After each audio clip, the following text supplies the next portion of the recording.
Hello दोस्तों, देश व दुनिया की ताज़ा तरीन खबरें लेकर हम आपके सामने आए हैं। तो चलिए, पहली खबर है हमारी। संसद में ऑपरेशन सिंदूर पर चर्चा होने की संभावना है। तो वहीं सरकार ने चालू मानसून सत्र के दोनों सदनों में विशेष चर्चा चर्चा के लिए 16 घंटे का समय मांगा था। रिपोर्ट के अनुसार आपको बता दें, प्रधानमंत्री नरेंद्र मोदी, केंद्र मंत्री अमित शाह और राजनाथ सिंह के बोलने की उम्मीद थी। जबकि आपको बता दें, विपक्ष ने प्रधानमंत्री से इस महत्वपूर्ण मुद्दे पर सदन और राष्ट्र को संबोधित करने की मांग करी थी। ये घटनाक्रम ऐसे समय में सामने आया है जब अमेरिकी राष्ट्रपति डोनाल्ड ट्रंप एक बार फिर से भारत और पाकिस्तान के बीच युद्ध विराम करने वाले जो शेय होता है वो लेने के लिए बराबर कह रहे हैं।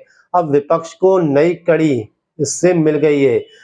कांग्रेस ने केंद्र पर निशाना साधते हुए कहा है कि ट्रंप अपने दावे में 25 बार से ज्यादा कह चुके हैं पिछले 75 दिनों में, जबकि प्रधानमंत्री मोदी पूरी तरह से इस पर खामोश हैं। भारतीय समाज पार्टी के जो राष्ट्रीय प्रवक्ता हैं अरुण राजभर ने समाजवादी पार्टी अध्यक्ष जो है अखिलेश यादव पर एक तीखा हमला बोल दिया।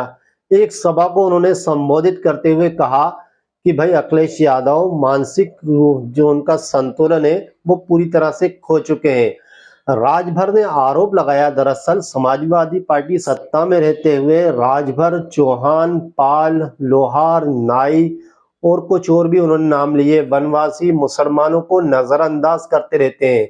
और उन्होंने मैनपुरी में दलित को जूते से पेशाब पिलाने वाली घटना, वहीं इटावा में ब्राह्मण यादव के बीच नफरत फैलाने वाली घटनाओं का जिक्र करते हुए कहा कि अखिलेश यादव इन पर चुप्पी साधते हैं, कोई सवाल नहीं उठाते हैं। उन्होंने कहा है कि सुल्तानपुर में ब्राह्मण के घर मिठाई खा लेते हैं, लेकिन जातीय नफरत फैलाने का वो काम लगातार करते रहते हैं। आपको बता दें, गणेश इन्फॉर वर्ल्ड ने मुंबई स्थित जो धारवी है खास उसमें काम करने वाली है। ये सीवीज ट्रांसमेंट प्लांट वहां पर लगाई जाएगी, जिससे मिट्टी का काम और खुदाई जैसे काम करेगी। जी हाँ, इस ऑर्डर की कीमत आपको बता दें 203 करोड़ रुपए है। ये 12 महीनों के अंदर पूरा किया जाने की उम्मीद है। वहीं वहीं इसका जो अनुबंध किया गया है वह सिविस कारों से जुड़ा हुआ है। दरअसल इसका जो उद्देश्य है वो एशिया की सबसे बड़ी बस्तियों में एक घनी बस्ती यानी आबादी वाली जो बस्ती है धारवी, उसमें सीवीज ट्रांसमिट सुविधा का विस्तार करना है, आधुनिकीकरण करना है। इस तरह के काम किए जा रहे हैं। ये ऑर्डर जल संरक्षण खंड अंतर्गत आता है, जो शहरी विकास के रूप में और जल जो होता है उसको साफ करने जैसे कामों में लिया जाता है। आपको बता दें, ये काम अडानी की एक कंपनी कर रही है। चलिए, खबर बॉलीवुड से भी हो जाए। आपको बता दें, बॉलीवुड के हैंडसम हीरो ऋतिक रोशन अपनी ओपनिंग फिल्म वार 2 में लेकर सुर्खियां बटोरते नजर आ रहे हैं। उनकी ये फिल्म आगामी 14 अगस्त 2025 को सिनेमाघरों में रिलीज होगी। फिल्म वार 2 ऋतिक रोशन के साथ साउथ के एक फेमस स्टार हैं, जी हाँ, जूनियर एनटीआर, वो भी इस फिल्म में नजर आएंगे। इस मूवी में नेगेटिव किरदार निभाते नजर आएंगे। जी हाँ, ये हालांकि बड़े नेता हैं। खैर, बहरहाल मेकर्स ने बताया है कि फिल्म का ट्रेलर आगामी 25 जुलाई 2025 को लॉन्च किया जाने वाला है। इसका लोग बड़ी बेसब्री से इंतजार कर रहे हैं, ट्रेलर देखना चाहते हैं। हालांकि आपको बता दें कि ऋतिक रोशन अपनी फिल्म के साथ साथ अपनी जो उनकी पर्सनल लाइफ है उसको लेकर भी हमेशा से ही चर्चा का विषय बने रहते हैं। तो वहीं रोशन के लुक लड़कियों को काफी पसंद आता है और ऋतिक रोशन भले ही साल भर में 1 या 2 फिल्में करते हैं, लेकिन उनके जो चाहने वाले हैं वो उनकी ओपनिंग फिल्मों में काफी मजे लेते हैं।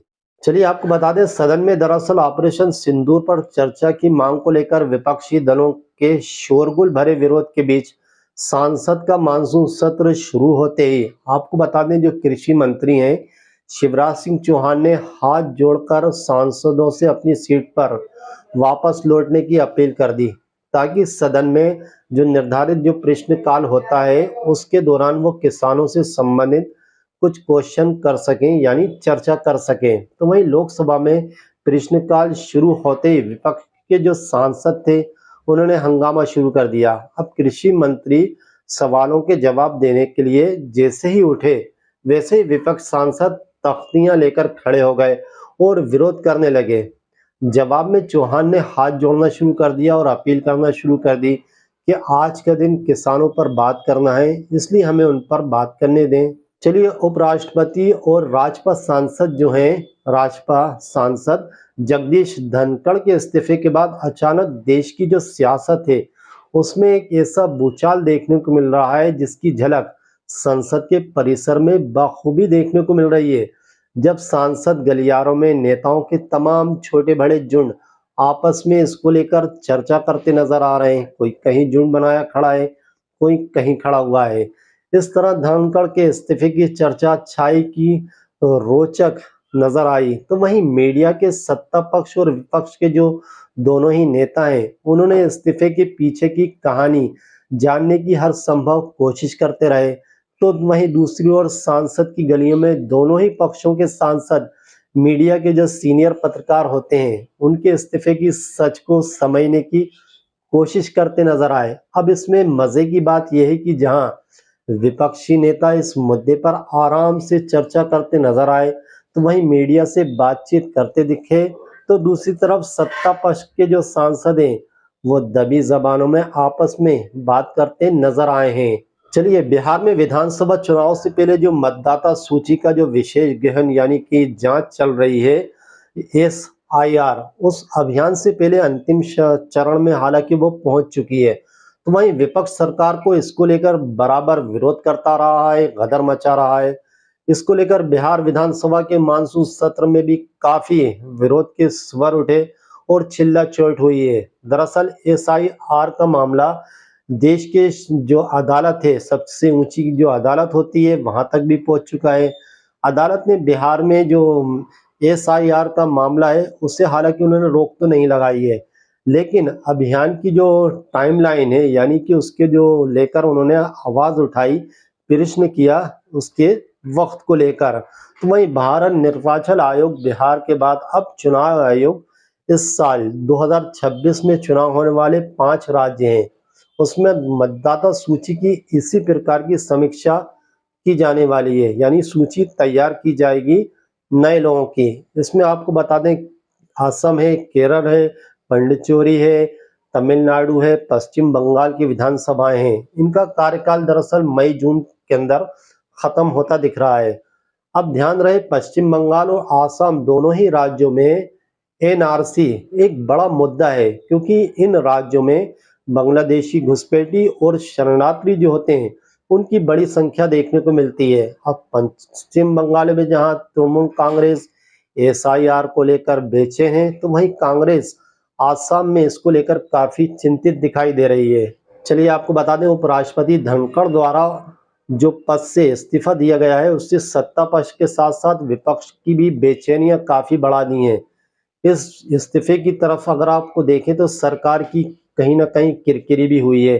तो वहीं विपक्ष को लेकर सरकार घेरने के लिए चालू सत्र के दौरान एक नया हथियार मिल गया है। जी हाँ, जिसको विपक्ष बराबर आलोचना के बीच सरकार को घेरे जा रहा है और सवाल पूछे जा रहा है। अब आपको बता दें, इस अति महत्वपूर्ण पद की जिम्मेदारी किसे सौंपे, ये बड़ा सवाल है। वहीं राज्यसभा में सत्ता पक्ष के सांसदों की संख्या कम होने के वजह से महत्वपूर्ण विधायकों का जो है पास करने के लिए अब उप मुख्यमंत्री के पास भी कुछ खास रहा नहीं है। खैर, बहरहाल विपक्ष इसको लेकर गदर मचा रहा है।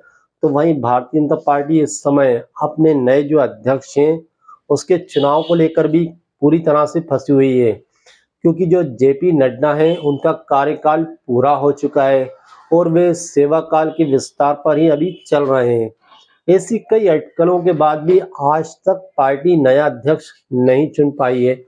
इसके साथ साथ आपको बताते चलें, यूपी, दिल्ली सहित कई राज्यों में अध्यक्षों का चुनाव भी अभी वेटिंग पर है। जी हाँ, तो वहीं केंद्र सरकार और यूपी सरकार के मंत्रिमंडल के विस्तार की भी अभी चर्चा बराबर हो रही है। चलिए, खबर विदेश से भी हो जाए तो आपको बता दें, अमेरिका ने तुर्की को F-35 लड़ाकू विमान बेचने से इनकार कर दिया है, जिसे जी हाँ इसे लेकर खलीफा के नाम से प्रसिद्ध तुर्की के राष्ट्रपति अर्दोगान के लिए एक बड़ा झटका माना जा रहा है। अर्दोगान F-35 को खरीदने के लिए एड़ी चोटी का जोर लगा रहे थे। उन्होंने इसके लिए खुद अमेरिका के जो राष्ट्रपति हैं डोनाल्ड ट्रंप उनसे बात भी की थी, लेकिन आपको बता दें अमेरिका से बिल्कुल साफ तौर पर इनकार कर दिया है। अब उन्होंने ब्रिटेन का रुख करना शुरू कर दिया है। सूत्रों की अगर माने तो तुर्की और ब्रिटेन मंगलवार को यूरोप फाइटर जो है लड़ाकू विमान उसके लिए एक अस्थायी समझौता जिस पर हस्ताक्षर कर सकते हैं। हालांकि मामला यहाँ भी नहीं रुका है। इस विमान को कई यूरोपीय देशों ने एक साथ मिलकर विकसित किया है यानी बनाया है। ऐसे में सभी देशों की सहमति के बाद ही तुर्की को ये विमान सौंपा जाएगा। खैर बहरहाल हमारी ये न्यूज़ आपको कैसे लगी हमें कमेंट्स करके आप जरूर बताएं।